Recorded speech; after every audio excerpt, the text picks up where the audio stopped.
कोई हिंदू नहीं है, कोई मुसलमान नहीं है। सोचिए, 15वीं सदी का भारत समाज धर्म के नाम पर बुरी तरह बटा हुआ है, और तभी गुरु नानक देव जी के मुख से निकले इन शक्तिशाली शब्दों ने एक पूरी क्रांति की नींव रख दी। ये सिर्फ एक वाक्य नहीं था, बल्कि एक ऐसी आध्यात्मिक और सामाजिक जागृति का शंखनाद था जिसने सचमुच इतिहास की धारा ही बदल दी। तो चलिए, आज के इस विश्लेषण में हम इसी अद्भुत सफर पर निकलते हैं। हम गहराई से समझेंगे कि कैसे एक व्यक्ति की आध्यात्मिक खोज ने धीरे धीरे एक बेहद मजबूत और समानता पर टिके सामाजिक आंदोलन का रूप ले लिया। यह सिर्फ एक धर्म के जन्म की कहानी नहीं है, बल्कि इंसानों को एक साथ पिरोने के एक बेमिसाल प्रयास की कहानी है। हम इस पूरी चर्चा को कुछ अहम पड़ावों में बांटेंगे। शुरुआत करेंगे उस दौर की ऐतिहासिक पृष्ठभूमि से, फिर गुरु नानक जी के मूल संदेश को समझेंगे। इसके बाद उन 3 मुख्य स्तंभों पर बात करेंगे जिन्होंने इस समाज को गढ़ा। फिर सिख समाज के क्रमिक विकास को देखेंगे और अंत में शाश्वत गुरु श्री गुरु ग्रंथ साहिब जी के अद्वितीय महत्व को जानेंगे। तो आइए, समय के पहिए को थोड़ा पीछे घुमाते हैं और 15वीं सदी के उस दौर में चलते हैं। यहाँ एक बहुत ही गहरा विरोधाभास देखने को मिलता है। एक तरफ 15वीं सदी का भारत था, लोदी वंश और बाबर के विनाशकारी आक्रमणों से हाहाकार मचा हुआ था। गुरु नानक जी ने खुद बाबर की सेना को पापों का झुंड कहा था। चारों ओर बस धार्मिक संघर्ष था। लेकिन दूसरी तरफ इन सब के बीच गुरु नानक जी के भीतर एक असीम शांति थी। इतनी उथल-पुथल के बावजूद उनका मन गहरी आध्यात्मिक खोज और गरीबों की निस्वार्थ सेवा में आनंद ढूंढ रहा था।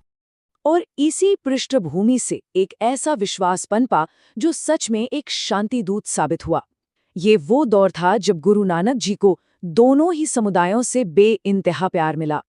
कहा भी जाता है ना, नानक शाह फकीर, हिंदू का गुरु, मुसलमान का पीर। वे सचमुच एक ऐसा मजबूत पुल बन गए थे जिसने सदियों से बटे हुए लोगों को एक कर दिया। अब सवाल ये उठता है कि आखिर वो मूल संदेश क्या था जिसने इतने बड़े सामाजिक बदलाव की नींव रखी। इससे समझने के लिए ये सच्चा सौदा वाला किस्सा बिल्कुल सटीक है। हुआ यूं कि युवा नानक के पिता ने उन्हें कुछ पैसे दिए और कहा कि कोई अच्छा और मुनाफे वाला व्यापार करके आओ। लेकिन रास्ते में नानक जी को कुछ भूखे साधु मिल गए। उन्होंने व्यापार करने के बजाय उन पैसों से भोजन खरीदा और उन साधुओं को खिला दिया। घर लौटकर पता है उन्होंने क्या कहा? उन्होंने कहा कि मैंने एक सच्चा सौदा किया है। ये छोटी सी कहानी हमें बताती है कि उनके लिए सांसारिक धन दौलत से कहीं ज्यादा अहमियत इंसानियत की सेवा की थी। उनका पूरा दर्शन एक यानी अद्वैतवाद पर टिका था, जिसका सीधा मतलब है ईश्वर एक है।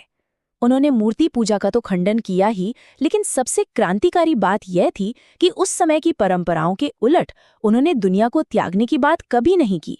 उनका मानना था कि हम इस दुनिया में रहकर भी बुराइयां से वैसे ही अछूता रहना चाहिए जैसे पानी में रहते हुए भी कमल का फूल बिल्कुल शुद्ध रहता है। जब वे इस संदेश को फैलाने निकले तो उनके साथ हमेशा एक मुस्लिम संगीतकार भाई मर्दाना रहे। यह खुद उनकी समावेशी सोच का एक जीता जागता सबूत था। खैर, कोई भी दर्शन सिर्फ विचारों से तो जमीन पर नहीं उतर सकता ना, उसके लिए एक मजबूत ढांचे की जरूरत होती है।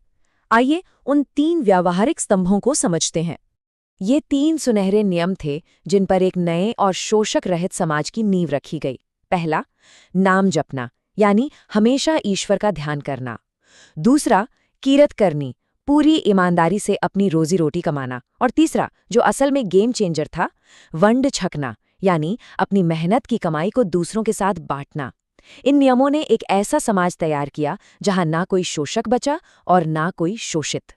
इस समानता को असल जिंदगी में उतारने के लिए 2 बहुत ही खास संस्थाएं शुरू की गईं, संगत और पंगत।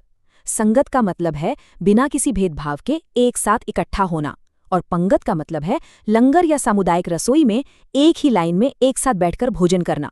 सोच कर देखिए, उस दौर में जब समाज जाति और वर्ग के नाम पर इतनी गहराई से बटा हुआ था, तब ऊंच नीच का भेद भुलाकर एक साथ जमीन पर बैठकर खाना खाना अपने आप में एक जबरदस्त सामाजिक क्रांति थी। और ये नियम कितना सख्त था, इसका एक शानदार ऐतिहासिक उदाहरण भी है। तीसरे गुरु श्री गुरु अमरदास जी के समय में ये नियम इतना पक्का था कि जब स्वयं ताकतवर मुगल सम्राट अकबर उनसे मिलने आए तो उन्हें भी गुरु के दर्शन करने से पहले आम लोगों के साथ उसी पंगत में जमीन पर बैठकर लंगर छकना पड़ा। समानता के इस नियम ने सम्राट अकबर को इतना ज्यादा प्रभावित किया कि उन्होंने गुरु के नाम एक पूरा गांव ही दान कर दिया। गुरु नानक जी के बोए हुए इन विचारों के बीजों ने आने वाले गुरुओं के मार्गदर्शन में कैसे एक विशाल पेड़ का रूप लिया, ये सफर बेहद दिलचस्प है। इतिहास के पन्नों में ये एक अद्भुत यात्रा है।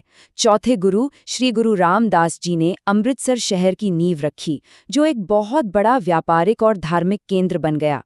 फिर पांचवें गुरु श्री गुरु अर्जुन देव जी ने वहां प्रसिद्ध हरमंदिर साहिब, जिसे हम स्वर्ण मंदिर कहते हैं, उसका निर्माण कराया। छठे गुरु श्री गुरु हरगोबिंद साहिब ने अकाल तख्त की स्थापना की।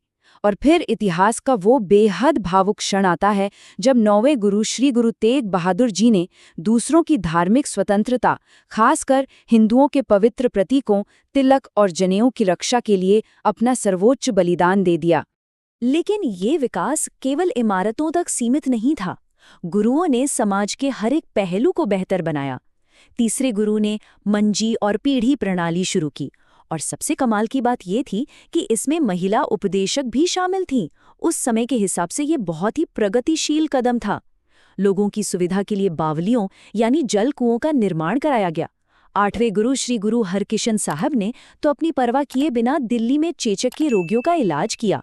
मतलब ये सिर्फ एक धार्मिक आंदोलन नहीं रह गया था, ये एक संपूर्ण सामाजिक उत्थान बन चुका था। अब हम इस यात्रा के सबसे अहम और अंतिम पड़ाव पर आते हैं। 10वें गुरु श्री गुरु गोबिंद सिंह जी का वो ऐतिहासिक फैसला जिसने इस पूरे दर्शन को हमेशा के लिए अमर कर दिया। 5894 श्लोक, ये विशाल संख्या अपने आप में श्री गुरु ग्रंथ साहिब जी की भव्यता और गहराई को दर्शाती है। इसे मूल रूप से 5वें गुरु द्वारा संकलित किया गया था, जिन्होंने खुद इसमें 2216 श्लोकों का योगदान दिया। सच कहें तो ये कोई साधारण पुस्तक नहीं है, ये जीवन जीने का एक पूरा का पूरा दर्शन है।